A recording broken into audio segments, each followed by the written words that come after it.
Hi everyone, my name is Tony Lashton. I am Belarusian queer feminist activist who has been born and raised in Minsk. And today I'm sitting in Warsaw with a very dear friend of mine, Andrei Zabalei. Hi Andrei. Hello everybody. It's quite thrilling and exciting, and at the same time it feels a little bit nervous to speak in English, even though I think it's important and quite meaningful to express my own thoughts and ideas, and that's what we both are doing in our work. Yep. And we are writing, we are talking, we are thinking, and I was quite often faced with the fact the Western societies know almost nothing about Belarus and about queer people in Belarus and the context as such of my own country. And thus we had an idea together with Tony to have this very short introduction into Belarusian context of queer and non-queer existence, even though I think we can only refer to the queer one. Yeah, that's true. I also feel that it is quite peculiar for me to talk in English about all of that. I think most of my experience connected to talking in English about, how was it like growing up as a queer person in Belarus, like how my experience as a non-binary individual is connected to the realities of Belarus. Most of those were interviews by people who, for example, would come from the US or, I don't know, Poland, Sweden, the countries of the global north, and then they would decide what to ask, and typically I didn't have any type of power to either rephrase the questions or, pose the questions I felt were important to talk about the realities of Belarus. And I think when Andrei and I have talked about, this podcast and this episode of the podcast, we thought that it would be very interesting to see what type of questions we would ask ourselves if we finally have this opportunity to talk about Belarus and LGBTQ people in Belarus on our own terms.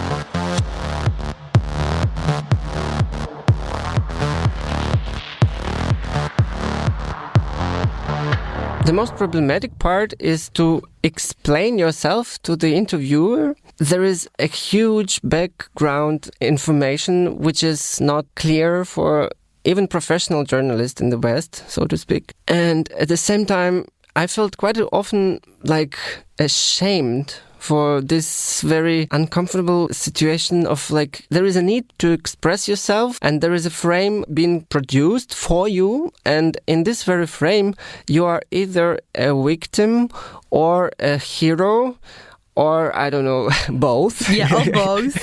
Exactly. Or both at the same time. Yep. And I was just there hello, I'm neither hero nor victim, even though I struggled with a lot of shit in my life, and I think I won quite a lot of fights in my life, which basically technically makes me also a little bit of a hero. I just would like us, Tony, in this very conversation to just reflect on those issues we are having in our experiences, and just to be just easygoing and flexible about it, and just to share these thoughts in a very natural way. And just maybe for starters, I might say a few words about the position of my country on the global arena of political, economical, post-colonial world, or neo-colonial, right? The point is, Belarus is stuck in between of two zones of influences. It's like the Cold War have never ended, right? And this is a very unique state of mind, of existence, in which you are thrown in between two. It's a very binary system. If you are homosexual, for instance, you are being put into a frame of European values. And if you are opposing those values, you are automatically being put into the Russian influence area. But the truth is, the reality is much more complex and much more colorful, so to speak. For instance, our criminal president, how it's called, illegal ruler of the country, of the Republic of Belarus.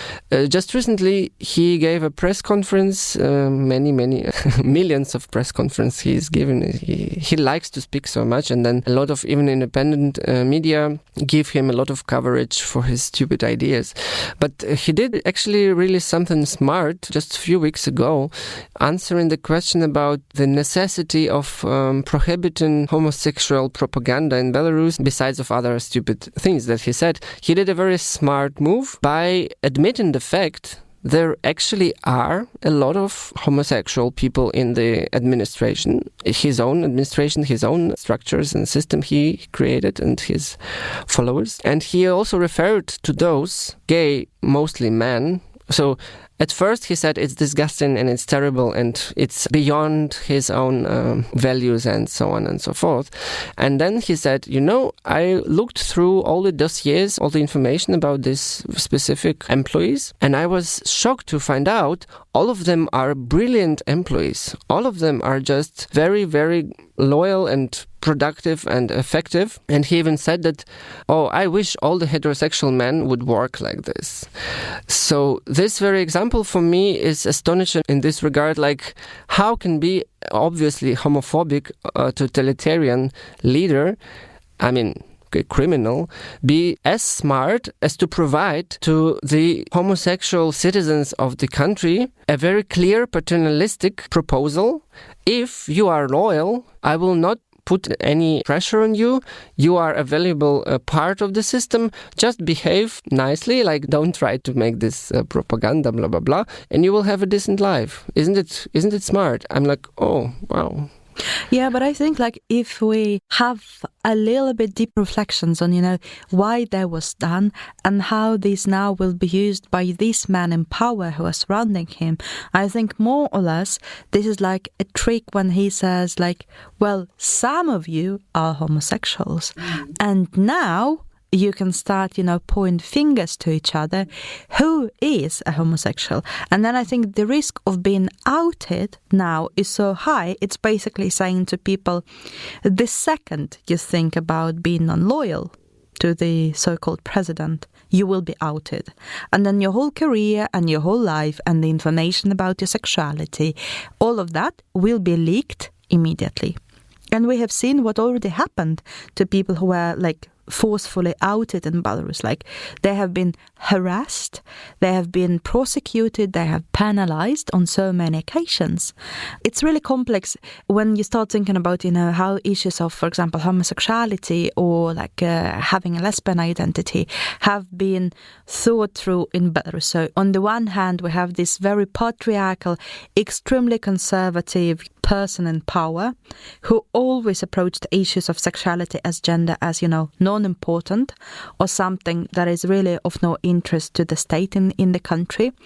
However, on the other hand, the whole discourse around these issues has been very much formed by these extremely ignorant, I would say, remarks about sexuality and gender and identity and so on.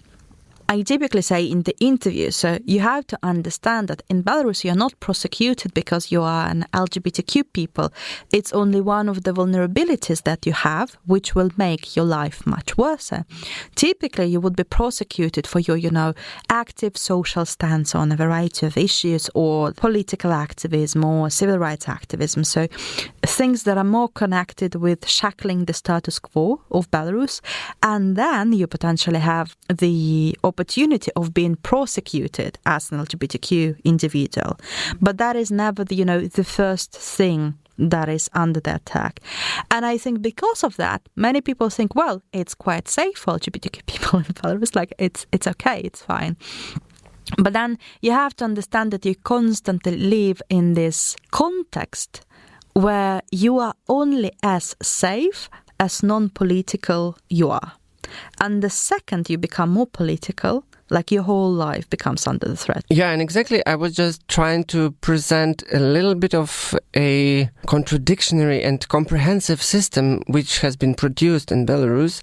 And this is one of the very unique examples of implementation of divide and conquer strategy.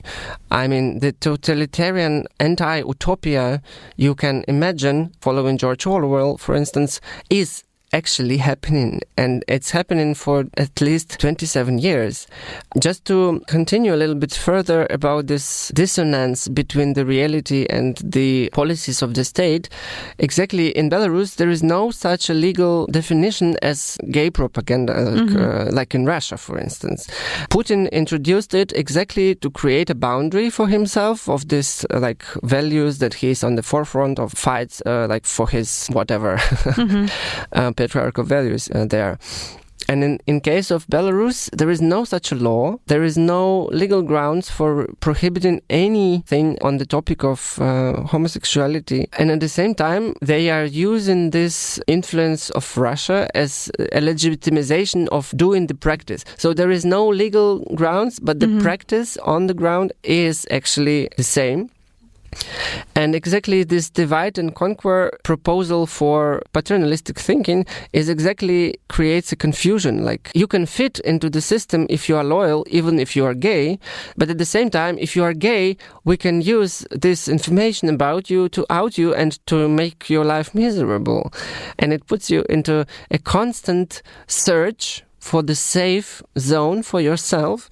And it's not only about queer people, but it's the very apparatus, the very structure is built and designed in such a way that your life is an endless run in order to fit into some proposal from the leader, from the criminal. And it's a vicious circle. It's never ending game. And the very beginning of the game is 2001, a little bit of historical perspective. It's not the beginning, but the end of the Republic of Belarus, actually. In 2001, the Constitutional Court and the Parliament was practically, physically destroyed by the president, so-called president. Exactly in 2001, he received absolute power, and there was no other branch of power who could oppose him. And it was a long fight for 7 years, from 94, when he was actually democratically elected for the very first and the last time in the history of Belarus. He was in war with Constitutional Court and with the Parliament. And my teenage years, I was growing up as a homosexual teenager in the country where it was like really the burning field already. It was the land of no law as such. And the next events related to the elections and to any democratic improvements in my country, it was always a very bitter fight with no results and with absolutely meaningless even to try. That's what I started feeling as a teenager. And kind of those waves of repressions, where the last wave was in 2020 and it's not yet finished, they were happening every election, basically. The amount of trauma is unbearable. It's just always there. And I just wanted to kind of try to come back to this teenage years of mine, when I was actually, as a gay boy and gay teenager, I was quite happy. There was a lot of entertainment I had, a lot of people were around and everybody was still relaxed and we enjoyed each other. And I'm wondering if it's the same now after this whole crisis we survived, and especially people who stayed there. Yeah, I mean, I think it's kind of important to understand that while you live in Belarus, it is so normalized of what is happening there. I think that if you don't travel, and now you actually cannot. So, coming back to a question, how is it for like queer teenagers right now. Like when I was a teenager, the relations between the European Union and Belarus were quite all right. So it was possible to travel all across Europe if you had money. It was possible to go and apply for a tourist visa, and you could go basically wherever you wanted to go in Europe. I mean, when I was 18, I quite vividly remember that that was the first time I traveled by myself, and I bought, I don't know, €10 ticket from Vilnius to Barcelona, and that was my first experience of, being out there in a completely different country, in a completely different land. And I don't think that that's possible anymore. So when we think about how it was for me to grow up, I think like my privileges related to the economic status coming from a family that has been initially very democratic and liberal. During my teenage years, I didn't really encounter any type of difficulties. I wasn't public about my sexuality or about my gender identity, and that was one of the reasons why I haven't encountered any type of discrimination. I wasn't engaged in political or civil rights activism. Like, I was very invisible to the whole society. So then in my very closed circle of friends and closed circle of family, it was fine. Like, no one really questioned me. But I think the difficulty here is that while you grow up, you learn to self-censor. So for example, that when you don't talk about your sexuality or gender identity, no one will discriminate you. So you kind of internalize that, and instead of questioning whether that's actually that's an okay practice to be only safe while you play alone with heterosexual and cisgender people, you internalize that and instead you self-censor. So you, for example, you monitor how you talk about yourself, how you talk about your beloved ones, you monitor how you talk about your relationship with others and so on. And you are in safety while you do all of that. But you really pay a very high price later when this whole process of very hard self-censorship is so internalized that later on in life you can't even imagine how to be out again.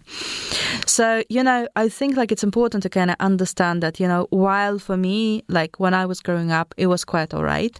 Later, when I started to engage like in political and civil rights activism, I instantly was encountered by different degrees of both homophobia, transphobia, sexism and misogyny, like all of that at once. And I think that can serve as an example of how it is to be in Belarus. So while you are in this very non-political close circle of people whom you trust, you can be sort of safer. But once you decide to do something else, then you start to experience a lot of difficulties. Well, that's a very nice link in between the political system and all these social structures existing in the country to this very personal experience we have. And I'm just fascinated about exactly this paternalistic proposal that obviously works quite well. It's also important to observe yourself in the existing social, cultural and political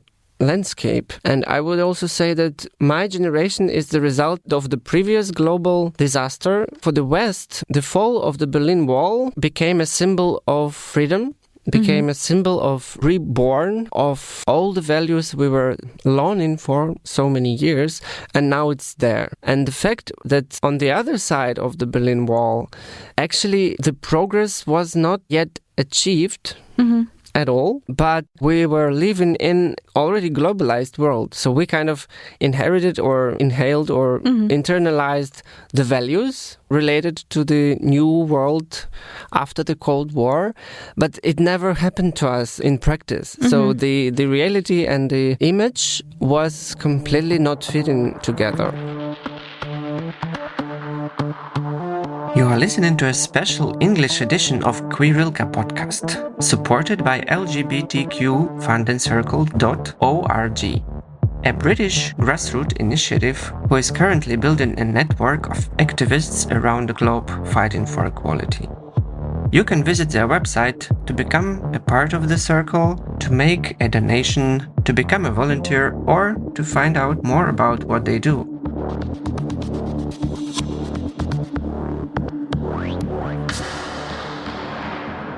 What is Belarus?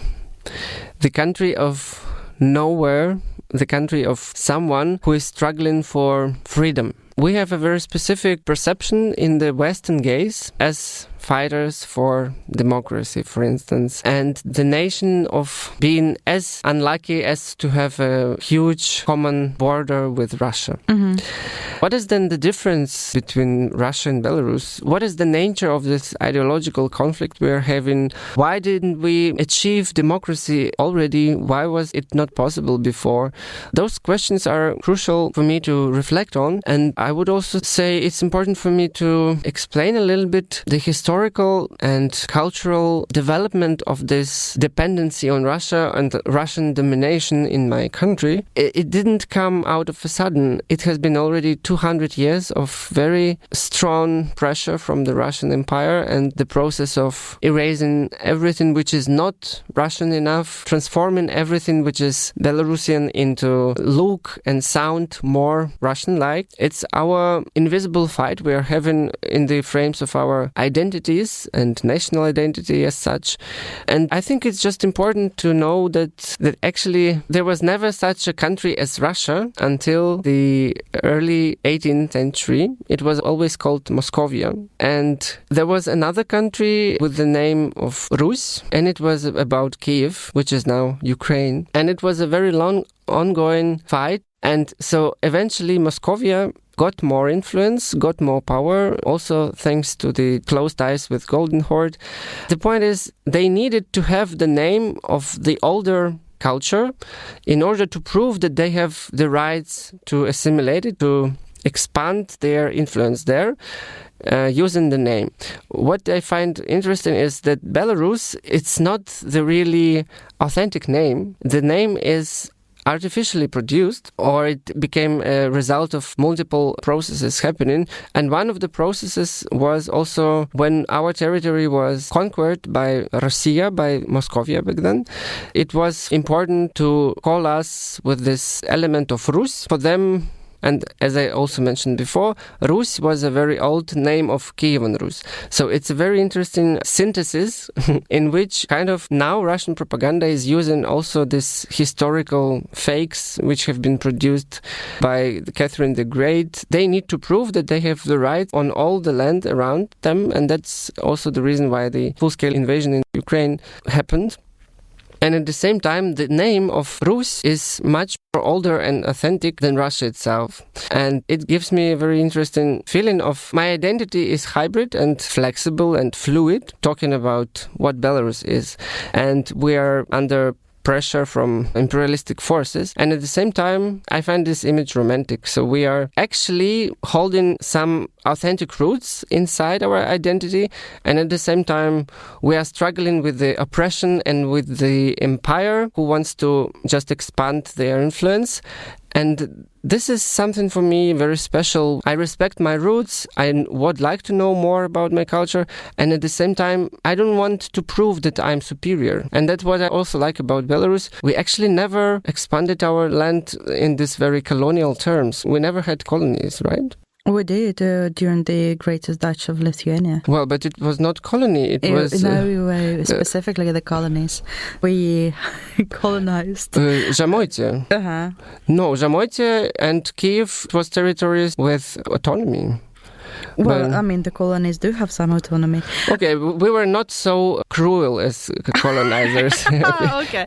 Nah, I mean, I'm not sure that I'm like 100% on board with that. I find it like very problematic, the whole essentialization of history, like saying that there were some lands that have these natural and authentic roots and then the others that were colonized. I mean, it is almost not possible right now to come back to any type of historic moment when the colonization was not happening. Like Belarus, due to its geopolitical location in Europe, has been always a part of something. It has been a part of the Great Duchess of Lithuania, it has been a part of Poland, it has been a part of the Russian Empire. So it always has been as a part of other greater entities, which typically dominated the land by the force.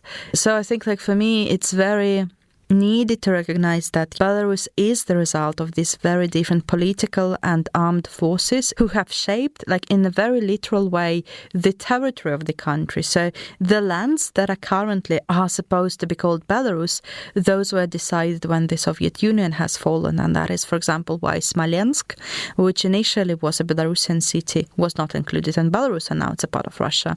Or Vilna, who has been the capital of Belarus for so many years, was now part of Lithuania. That's what exactly my point is.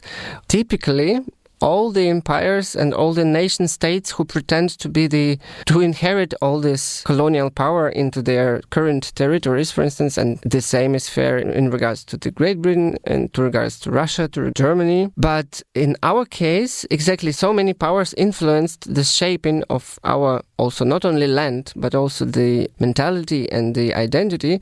And we were never the leading force in any of empires we took part in. We were parts of empires, but we never dominated other nations in the frames of our empire. This is maybe just a little bit of a romantic perspective. I think we are not pretentious at all, because we don't need to prove anything to anyone, but we need just to find peace with ourselves. I'm not entirely kind of convinced with that. As we see right now, there is a whole uprising of Belarusian conservatives who exactly claim that Belarus used to have this great past and this past glory that we need to revive again. So then for me, that's really a little bit more kind of nuanced and problematized, because I don't really think that there is this common we, which is neutral in Belarusian context. I think right now we see that very, very clearly, especially after 2020 elections and the whole democratic process that was after that and the repressions, that in Belarus there are multiple groups with political interests, and they very differently interpret both the Belarusian history but also the current Belarusian present. And it is very much right now up to interpretation how Belarus was 3 centuries ago and how it is now. I also feel that, this collective identity of we, I'm not entirely sure, how to identify that. Like, Belarus has been populated by so many ethnic communities and so many ethnic groups, which were sometimes forcefully eliminated by the USSR. Some of the largest communities, such as the Jewish community of Belarus, has been exterminated by the Nazi power when Belarus was occupied by the Nazi forces. So for me, it's really right now, especially when it comes to talking about the Russian full-scale invasion in Ukraine, there is a tendency to try to simplify what is happening and try to show, there are bad guys, which are the Russians, and then there are good guys, which are the Ukrainians, and then there are this mid-person, this mid-evil actor, which Belarus is. And I think that doesn't really reflect on the complexity and the history we have in that region, because I think people typically consider that the history of Belarus started with its independence in 1994 when the Soviet Union collapsed, while Belarus has centuries and centuries of history of being a part of different political and geopolitical constellations. It has been by itself as the great Dutchness of Lithuania. So I would say, for me, it's a bit more complex, and I'm not entirely sure that I can kind of 100% sign up that, Belarusians were never wanted to conquer the globe. Like it was once when the great Duchess of Lithuania was from one sea to another sea, which they tell in school, children still. And there are still people in Belarus who want to revive Belarus in that particular border, from the Black Sea up to the Baltic Sea. Well, I would say that there is much more practical and meaningful and reasonable idea to establish the union in between the Baltic and the Black Seas, which will unite Latvia, Lithuania, Ukraine, Belarus, Poland. It's not about creating an empire, but building confederations. And I think which is fair about our history is that we were one of the first countries in Europe to really implement noble democracy. Like, it was not democracy of the people, but it was really the democracy of the nobilities. Yep. When it was the real voting process and position of the king was elected since 15th century. I mean, this says something about us. And also, if to just calculate the amount of time our current territory was under the authority of someone else means that we were colonized by someone else. It is quite an experience in the frames of European family. Like, we are the rare example of, maybe it's also about, Czech Republic, for instance, small nations that were struggling for survival in the situation when they were surrounded by huge and powerful empires, which is, for me, a sympathetic position for my consciousness, for instance. I don't know how would I have behaved in the situation of this colonial guilt. How can I change and deal with the consequences of my ancestors? And in my case, I have a little bit of a different perspective. I'm trying to fight for my own identity, and my consciousness is kind of clean. No? I think when we say that Belarus was colonized, I don't think that I can fully agree with that, especially right now when there is so many discussions about the Russian Federation, whether that is the empire or not. I think there is a tendency to try to use the terms that originally were invented for a completely different context, where colonization happened in full scale, and try to apply those to our context without really reflecting whether this concept fits. So, for example, when I talk about decolonization or colonization, those are all the concepts that were kind of developed by the scholars in Latin America. And then right now, I think there is a tendency to try to simply take them from that particular context and reapply them to what is happening right now in Eastern Europe, which I don't think is really apt to what is specifically happening. Because, when we think in very academic explanation of what is colonization, Belarus hasn't been subjected to that. There has been a lot of influence by the Russian Empire to the land and to the people, to the culture and to the language, but it wasn't really colonization in a strict meaning of that particular word. And I think it's important right now to talk about these nuances, specifically to highlight the complexity of politics in Eastern Europe. Because when we say Belarus was colonized, then of course it's much easier to understand, Russia as the colonizer and Belarus as this kind of more or less objectified victim of colonization, which wasn't the true. Belarus has been, and Belarusian people have been really struggling for independence and for autonomy, even within the Russian Empire. Yet kind of the imperialist power typically kind of killed all the political and the social and the civil rights struggle on that land.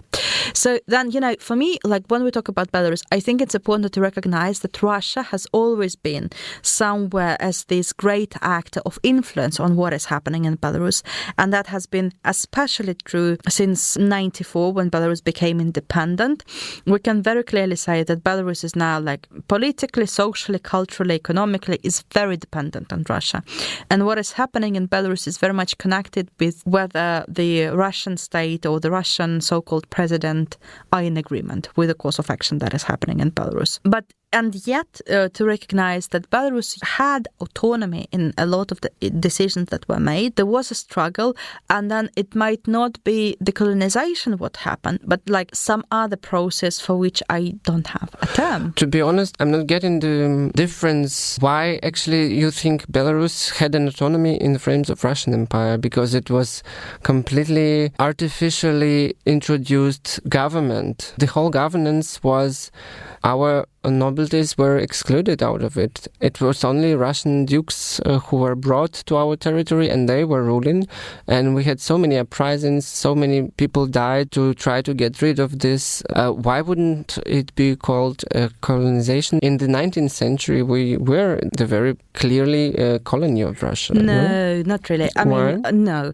I think we really need to kind of have a deeper analysis of how colonization was formulated by the scholars of Latin America. Colonization as a process has these 4 characteristics. One of them is extraction of natural resources, which never happened in Belarus. So Belarus was never industrially excavated by the Russian Empire, because that was not of interest. A lot of natural resources that Belarus has, it still has. And now we're selling it to China and Russia. But the excavation, which is one of the main part of colonization, has never happened in Belarus or in any of of its territories. So, but it happened in Ukraine, for example, which is a very different story. So Russia and the Russian Empire have been industrially excavating resources, natural resources included, from Ukraine since, 17th century. So, in those terms, Ukraine has a very different relations with Russia as well. The second thing, when I talk about autonomy, for me, it's not about the decision-making, but rather some sort of self-autonomy within the territories. I mean, of course, the Russian Empire, as it is an empire, had a lot of influence on, how Belarus was ruled or not. Yet, for example, our nobility, in many cases, like, people were killed if they are praised, but a lot of Belarusian nobility actually survived 18th and 19th century. Some of them migrated to other countries, which is also not a trait of colonization, because colonization is typically associated with like full-scale excavation of culture. So typically it is associated with the language being banned, like the nobility, intelligence, scientific community, like people of arts being killed completely. Which happened to us in the Soviet Union, exactly. In the Stalinistic repressions. Exactly. But that is like another process. So that is why I'm saying that we cannot really just take term out of context and say that has happened, because I feel that really, really simplifies what happened in Belarus. Because whenever you say like, well, Belarus has been a colony of Russia, I don't really think that what happened. And I think that really plays to the simplification of how the West or Europe or the global North sees Belarus. And it really takes a lot of agency from us, because I think when we kind of state that Belarus was a colony, that's like a full stop. And then people understand that as they can. But I think like when we really try to tackle this political complexity of what has been happening in Belarus in like different period of times, as you said, like the period when like the part of Belarus was annexated by the Russian Empire after Rzecz Pospolita was divided. That's one period of history.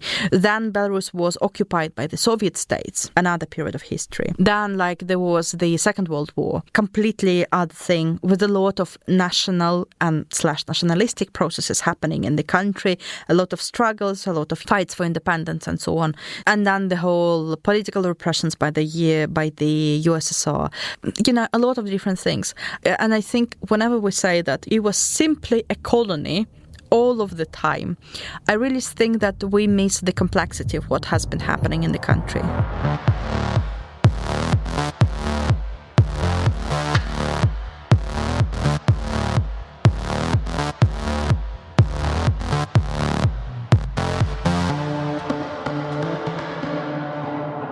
Circling back to what you have been saying about LGBTQ rights and women's rights, and how the specific position that Belarus has geopolitically, but also like geographically, how that has influenced on, what has been happening with our communities in the country. I want maybe to share a little bit, as Belarus has been in such high dependency for the last 25 years, I think it's important to recognize that both the European Union, but also Russia, has shaped how we think about LGBTQ rights and how we think about women's rights.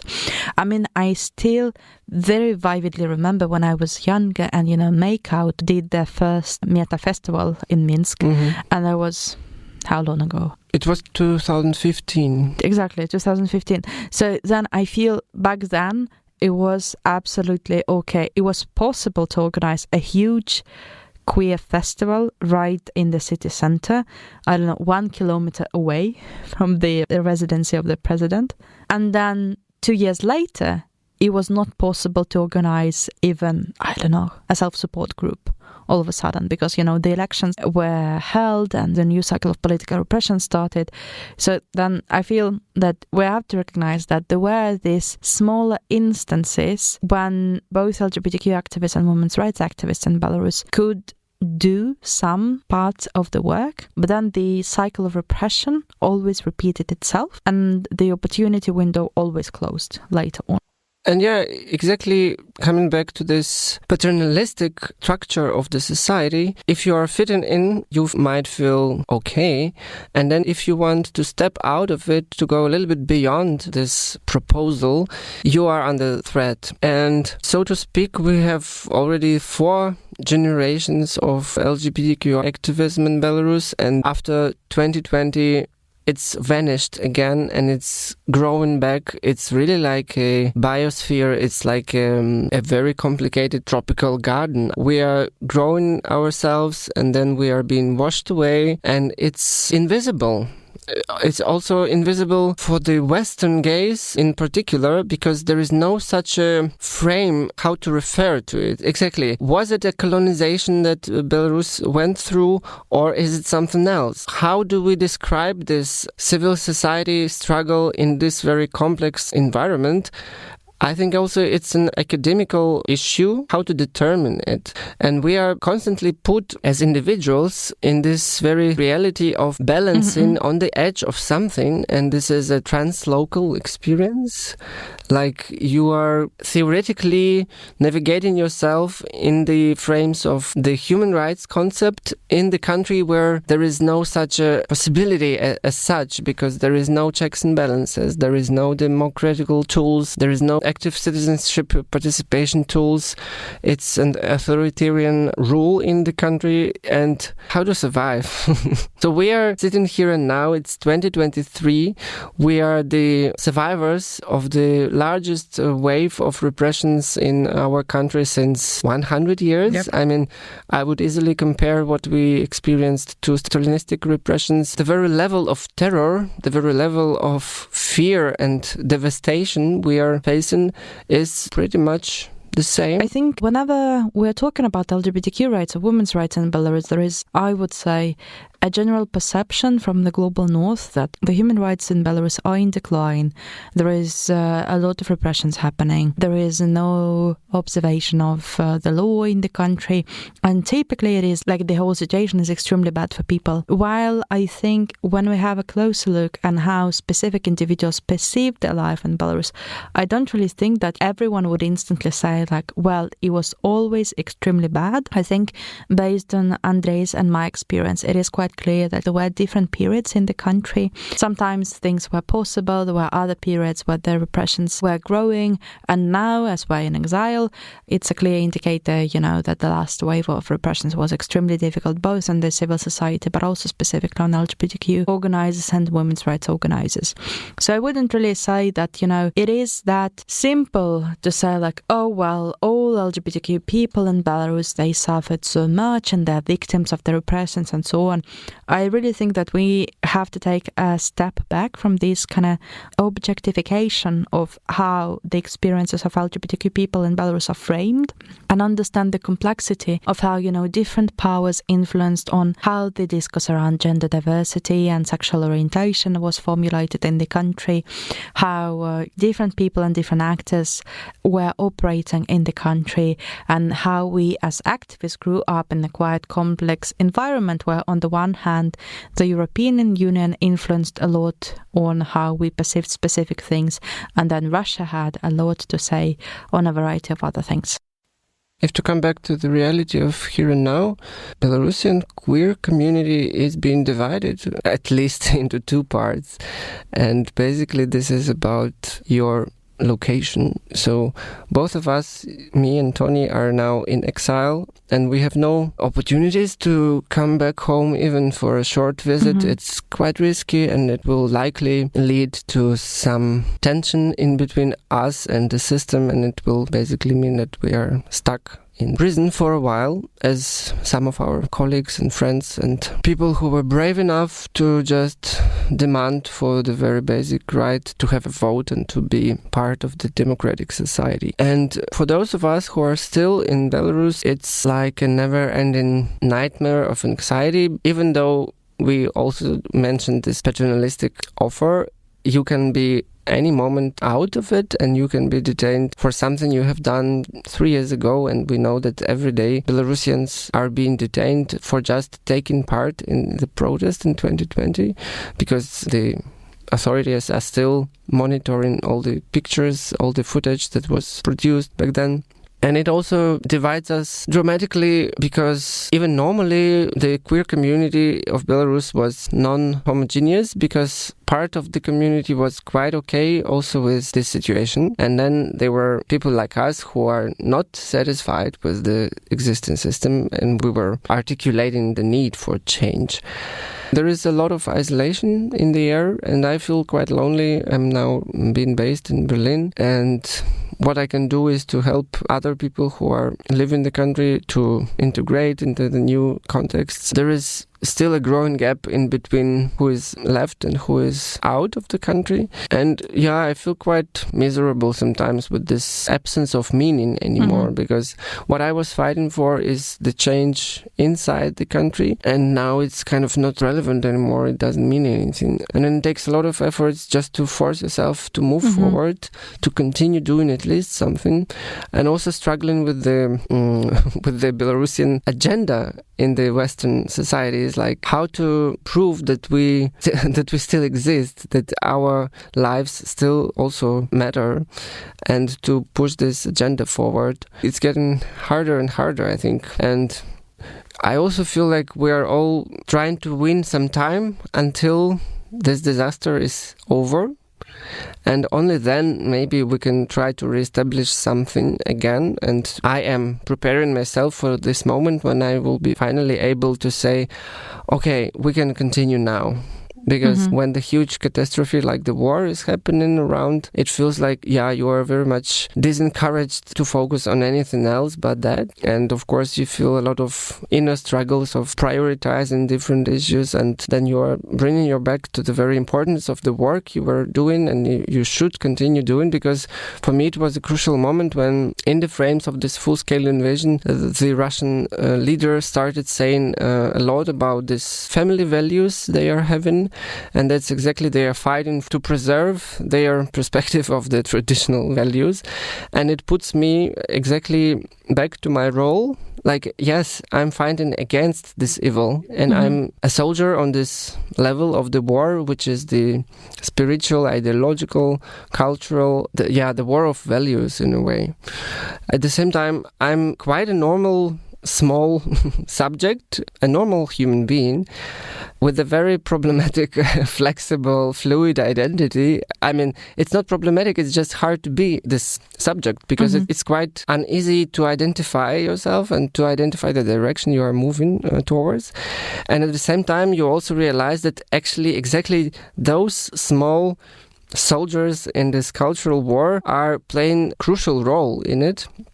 And it puts me into a position of like, I'm overwhelmed with the actual amount of pressure and responsibilities and the very little amount of real influences that I can make.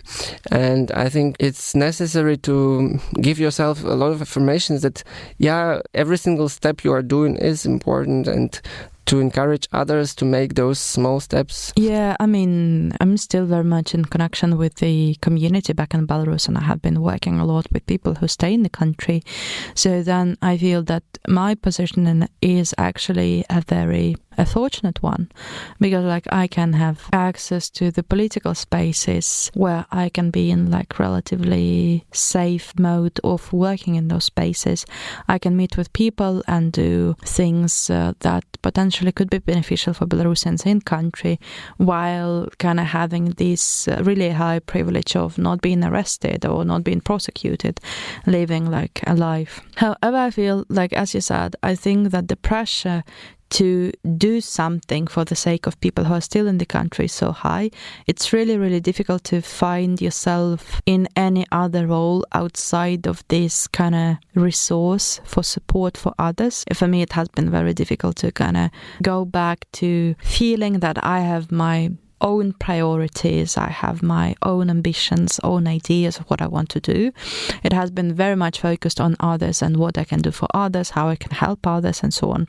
In many ways, that's really kind of damaging to one's personality, because with time you start to see yourself as an instrument for others, rather than kind of understanding that you yourself have a say in what you should do and how you should do that. But I guess, like, as I've been so involved with like direct assistance since 2020 to a variety of different groups, it is, I would say, like the more you do that work, the more difficult it is to kind of put things on a hold and say like, okay, and now I will do something else that is more focused on my own needs. I think like the more you do this direct support, the more difficult it is to do something else.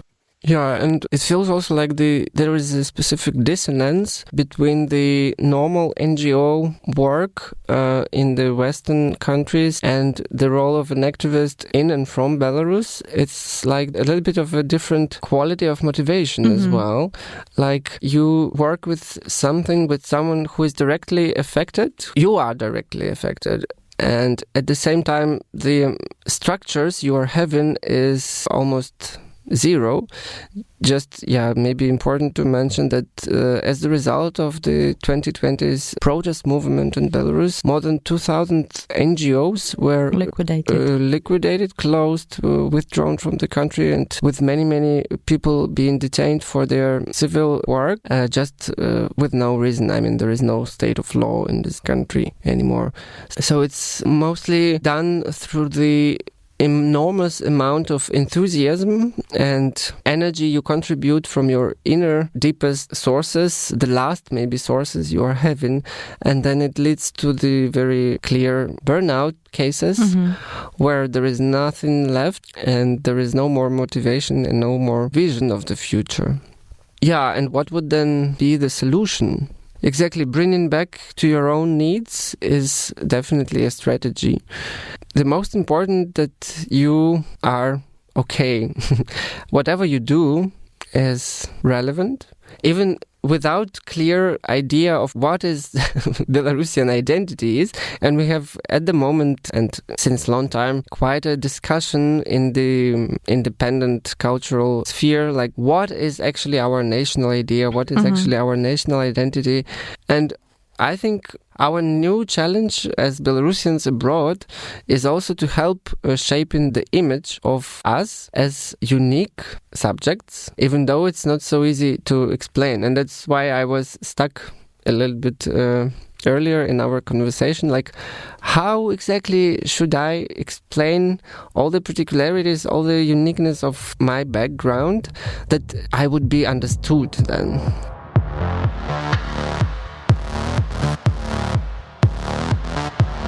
So in case you have been listening to this podcast and then, by the end of it, you are now at loss. So then what to do with the Belarusians you encounter and how to incorporate the knowledge about LGBTQ rights and LGBTQ people in Belarus into your own life. I would maybe suggest that whenever you feel that you, a person who doesn't really have experience of living in Eastern Europe, want to understand better of how those experiences were shaped. How was it for people to live in Eastern Europe or, in Belarus, in Ukraine, in Russia? My suggestion would be to start really reflecting on, how was it for you to live in the Western Europe or in the global North? How your experience were shaped by the political and the cultural powers in your own country. And then based on that experience, you will be able to start formulate the questions which potentially will not be so objectifying people, and kind of really trying to understand that the similarities are there, but there are also a lot of differences between us, a lot of differences between our political context and cultural context. And in order to kind of understand a bit more how those differences influenced on us, my suggestion would be to really listen to people and learn more both about the politics but also about the history of the countries that we inhabit.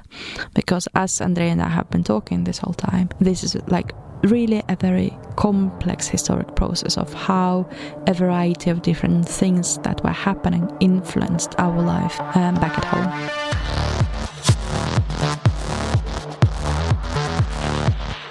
This podcast is brought together by Tony Lashton, Andrei Zavaley, and Albert aka Scarlett.